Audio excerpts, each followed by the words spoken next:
আসসালামু আলাইকুম, আহলান সাহলান। আপনারা কেমন আছেন? আশা করি ভালো আছেন। থাম্বনেল দেখে অনেকে প্রশ্ন করতে পারেন কিংবা অনেকে অনেক ধরনের কথা বলতে পারেন। আসলে ভিডিওটি সম্পূর্ণ না দেখে যারা মন্তব্য করেন তাদেরকে আমি ইগনোর করি, কেননা ভিডিওতে কি বলেছি, থাম্বনেলে কি বলেছি সেটা ভালো করে ফলো করে অবশ্যই কমেন্টস করবেন। জি হ্যাঁ, আজকে রোজার চাঁদ দেখা যাবে কিনা সেটাই অনেকের মনে প্রশ্ন।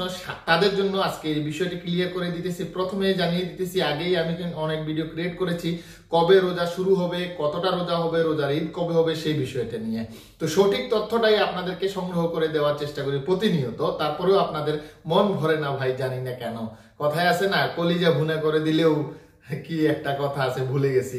তো যে কথাটা বলতেছি, জি হ্যাঁ, আজকে 28 তারিখ, রোজ শুক্রবার, ফেব্রুয়ারি মাসের।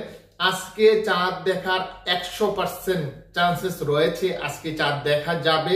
চাঁদ দেখা গেলে আমরা সবার আগে আপনাদেরকে জানানোর চেষ্টা করব, কেননা আমাদের যে সংগ্রহশালা রয়েছে প্রতিনিয়ত চেষ্টা করতেছি যে সঠিক তথ্যটা সংগ্রহ করে আপনাদেরকে দেওয়ার জন্য। আজকে চাঁদ দেখা গেলে প্রথম তারাবি এবং সেহরি খাওয়া হবে। আগামীকাল থেকে কিন্তু রোজা গণনা করা হবে। আগামীকালকে বাংলাদেশের আকাশে রোজার চাঁদ দেখা যাবে।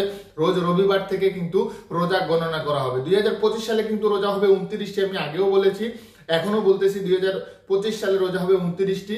সেই হিসাব মতে রোজার ঈদ হবে সৌদি আরবে 30 মার্চ এবং 31 মার্চ বাংলাদেশে রোজার ঈদ পালন করা হবে ইনশাআল্লাহ। তো আমাদের সাথেই থাকুন, আমরা যে তথ্যটা পাবো সবার আগে আপনাদের সাথে শেয়ার করার চেষ্টা করব। ধন্যবাদ। আসসালামু আলাইকুম রহমতুল্লাহ। ঈদ মুবারক।